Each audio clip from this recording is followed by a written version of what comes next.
দক্ষিণ এশিয়ার ভূ রাজনীতিতে আজ এক বড় ধরনের ভূকম্প অনুভূত হচ্ছে। দীর্ঘদিনের তথাকথিত বন্ধুত্ব আর কমিটমেন্টের দেয়াল কি তবে তাসের ঘরের মতো ভেঙে পড়েছে? ভারতের পররাষ্ট্র মন্ত্রণালয়ের মুখপাত্র রণধীর জয়সওয়ালের আজকের ব্রিফিং কেবল একটি প্রশাসনিক বার্তা নয়, এটি তারেক রহমান সরকারের জন্য দিল্লির এক চরম হুঁশিয়ারি। তারেক রহমানের উপর থেকে কি ভরসা হারালো দিল্লি? ২৮৬২ মামলার আর অবৈধ বাংলাদেশি ইস্যুতে ভারতের চরম আলটিমেটাম দিল আজকে বাংলাদেশকে। ১২ই ফেব্রুয়ারি নির্বাচনের পর কেন দিল্লি সফর বাতিল হলো? বিশ্বাস ভঙ্গের মাসুল কি তবে পুশব্যাক আর সম্পর্ক ছেদ? বিচ্ছিন্নতাবাদী গোষ্ঠীর সাথে তারেক রহমানের দহরম মহরমের নেপথ্যে কোন বিপদ অপেক্ষা করছে আমাদের জন্য? মোদী সরকারের কঠোর বার্তা এবং বাংলাদেশের আগামীর ভয়ঙ্কর রাজনৈতিক অস্থিরতা নিয়ে একটি বিশ্লেষণ আপনাদেরকে আজকে তুলে ধরার চেষ্টা করছি। কূটনীতিক পাড়ায় আজ একটাই আলোচনা, তারেক রহমানের কপালে কি তবে কি আছে? ভারতের পররাষ্ট্র মন্ত্রণালয়ের সাপ্তাহিক ব্রিফিং এ আজ যা বলা হয়েছে তা কোনো সাধারণ রুটিন বক্তব্য নয়। মুখপাত্র রণধীর জয়সওয়াল পরিষ্কার জানিয়ে দিয়েছেন, ভারত থেকে অবৈধ বাংলাদেশি ফেরত পাঠাতে ঢাকার পূর্ণ সহযোগিতা চায় দিল্লি। বন্ধুরা, লক্ষ্য করুন টাইমিংটা। পশ্চিমবঙ্গে বিজেপি বিপুল জয়ের পর বাংলাদেশের পররাষ্ট্রমন্ত্রী খলিলুর রহমান যে বিবৃতি দিয়েছিলেন, তার পাল্টা প্রতিক্রিয়া হিসেবে কি এই কঠোর সুর? ১২ই ফেব্রুয়ারি নির্বাচনের আগে ভারত ও আন্তর্জাতিক মহলের কাছে তারেক রহমান যে প্রতিশ্রুতি দিয়ে ক্ষমতায় বসেছিলেন, তার কতটুকু তিনি রেখেছেন? আজ ভারতের এই রুদ্র মুক্তির প্রমাণ করে যে তারেক রহমানের তারেক রহমান তার দেওয়া বিশ্বাস ভঙ্গ করেছেন। দর্শক, আজ আমরা বিশ্লেষণ করব কেন দিল্লি তার উপর থেকে ভরসা হারালো এবং এর পরিণতি বাংলাদেশের জন্য কতটা ভয়ঙ্কর হতে পারে। রণদীপ জয়সওয়াল আজ এক বিস্ফোরক তথ্য দিয়েছেন। তিনি জানিয়েছেন, বাংলাদেশের নাগরিকত্ব যাচাইয়ের জন্য ২,৮৬২র বেশি মামলা বছরের পর বছর ধরে ঝুলে আছে। এর মধ্যে কিছু মামলা ৫ বছরের বেশি সময় ধরে আটকে রাখা হয়েছে। ভারত কেন এখন এই ইস্যুটা তুলল? সাধারণত ভারত বাংলাদেশের সম্পর্কের মধুচন্দ্রিমার সময় এই বিষয়গুলো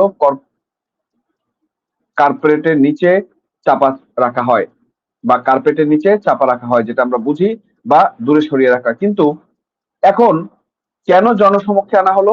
কারণ ভারত বুঝতে পেরেছে বর্তমান সরকার কেবল কালক্ষেপণ করছে। এই যে কয়েক হাজার নাগরিকত্ব যাচাইয়ের মামলা পড়ে আছে, এটা ঢাকার অসহযোগিতার কি নামান্তর? জয়সওয়াল পরিষ্কার করে বলেছেন, ভারত থেকে অবৈধ বাংলাদেশিদের প্রত্যাবর্তনের মূল বিষয়ে প্রেক্ষাপট দেখাতে হবে। এর জন্য বাংলাদেশের সহযোগিতা প্রয়োজন। এই সহযোগিতা শব্দটির আড়ালে লুকিয়ে আছে এক ধরনের হুমকি। আপনারা যদি সহযোগিতা না করেন তবে ভারত নিজ থেকেই প্রয়োজনীয় ব্যবস্থা নেবে, যার সংকেত তিনি পুশ ব্যাক সংক্রান্ত প্রশ্নের উত্তরে দিয়েছেন। দর্শক, এই ঘটনার পরিপ্রেক্ষিতে রাজনৈতিক মহলে গুঞ্জন ছিল ১২ই ফেব্রুয়ারির নির্বাচনের পর তারেক রহমানের প্রথম বিদেশ সফর হবে দিল্লিতে। কিন্তু আপনারা কি দেখেছেন দিল্লি তিনি কি গিয়েছেন? না। কেন যাননি? কারণ তারেক রহমান বিশ্বাস ভঙ্গ করেছেন। দর্শক, এখানে একটা জিনিস উল্লেখ করতে চাই, খলিলুর রহমান কিন্তু ভারত সফর করেছেন নির্বাচনের পরে। এবার সেখানে তারেক রহমানের এই সফর নিয়ে কিছু কথা হয়েছিল, কিন্তু ভারতের পররাষ্ট্র মন্ত্রণালয় বা পররাষ্ট্র মন্ত্রী তাকে স্পষ্ট কিছু নোটিশ ধরিয়ে দিয়েছে এবং বলেছে যে তারা বিশ্বাস ভঙ্গের পথে রয়েছে। যদি এগুলো ঠিক করতে না পারে তাহলে সম্পর্ক নিয়ে নতুন করে ভাবতে হবে। বিশেষ করে আওয়ামী লীগের নিবন্ধন আবার আইনি প্রক্রিয়া বন্ধ করা এবং সেটাকে আইন আকারে পাশ করা, এটা ভারতকে ব্যাপকভাবে আঘাত করেছে। পাশাপাশি তারেক রহমানের যে বিভিন্ন ধরনের কমিটমেন্ট ছিল, সেই জিনিসগুলোকে তিনি রক্ষা না করে সেই উগ্রবাদীদের সাথে যে সম্পর্কের হাত বাড়িয়েছেন, সেটা ভারত ভালো চোখে দেখেনি। নির্বাচনের আগে তিনি ভারতকে কথা দিয়েছিলেন যে বাংলাদেশের মাটি ব্যবহার করে কোনো ভারত বিরোধী কর্মকাণ্ড হতে দেবেন না। কিন্তু ক্ষমতায় বসার পর তিনি আবার সেই পুরনো পথে হাঁটতে শুরু করেছেন বলে ভারত মনে করছে। ২০০১ থেকে ২০০৬ সালে সে অন্ধকার অধ্যায়ের কথা আপনাদের তো মনে আছে, যখন ভারতের বিচ্ছিন্নতাবাদী বা সেপারেটিস্ট গ্রুপগুলো নিরাপদ আশ্রয়স্থল হয়ে উঠেছিল এই বাংলাদেশ। গোয়েন্দা তথ্য বলছে তারেক রহমান আবার সেই একই উগ্রবাদী ও বিচ্ছিন্নতাবাদী গোষ্ঠীর সাথে নতুন করে সম্পর্ক স্থাপনের চেষ্টা করছেন বা সেরকমই নমুনা দেখা যাচ্ছে। দিল্লি এটা কোনোভাবেই মেনে নেবে না। আর ঠিক এ কারণে নরেন্দ্র মোদী সরকার তারেক রহমানকে দিল্লি আমন্ত্রণ জানানোর সম্ভাবনা নাকচ করে দিয়েছেন। এটি তারেক সরকারের জন্য এক বিশাল কূটনীতিক পরাজয়। দর্শক, আজকে জয়সওয়াল যে কথাটা বলেছেন আমরা একটু আপনাদেরকে দেখিয়ে আসি সে কি বলতে চেয়েছে। অবৈধ বাংলাদেশি ফেরত পাঠাতে ঢাকার সহযোগিতা চাইল দিল্লি। ভারতে অবৈধ বাংলাদেশি রয়েছে দাবি করে তাদের ফেরত পাঠানোর বিষয়ে ঢাকার সহযোগিতা চেয়েছে দিল্লি। আজ বৃহস্পতিবার দেশটির পররাষ্ট্র মন্ত্রণালয়ের সাপ্তাহিক ব্রিফিং এ তথ্য জানান মন্ত্রণালয়ের মুখপাত্র রণধীর জয়সওয়াল।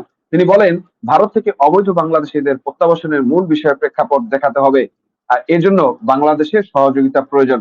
বাংলাদেশের নাগরিকত্ব যাচাইয়ের 2862-র বেশি মামলা বিচারাধীন বলে জানান জয়সওয়াল। তিনি বলেন, এর মধ্যে কয়েকটি 5 বছরের বেশি সময় ধরে আটকে আছে। পশ্চিমবঙ্গের নির্বাচনে বিজেপি জয়ের পর বিবৃতি দিয়েছেন বাংলাদেশের পররাষ্ট্রমন্ত্রী খলিলুর রহমান। এ সংক্রান্ত প্রশ্নের জবাবে এসব কথা বলেন ভারতের পররাষ্ট্র মুখপাত্র রণধীর জয়সওয়াল। ভারতীয় সীমান্তরক্ষীদের দ্বারা বাংলাদেশে কিছু ব্যক্তিকে পুশব্যাক করানোর অভিযোগ সম্পর্কে জানতে চাওয়া হলে তিনি বলেন, এ বিষয়ে যা যা প্রয়োজন আমরা সেই সব ব্যবস্থা নিব। এই কথাগুলো কিন্তু খুব স্পষ্ট এবং খুব কঠোর।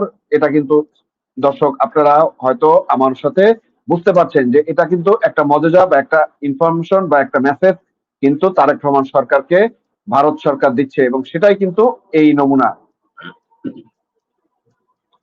যখন সাংবাদিকদের পক্ষ থেকে সীমান্তে পুশব্যাক বা জোরপূর্বক ঠেলে দেওয়ার অভিযোগ সম্পর্কে জানতে চাওয়া হলো, জয়সওয়ালের উত্তর ছিল অত্যন্ত ইঙ্গিতপূর্ণ। তিনি বলেননি যে ভারত এমনটা করবে না, বরং তিনি বলেছেন এ বিষয়ে যা যা প্রয়োজন আমরা সেই ব্যবস্থা নিব।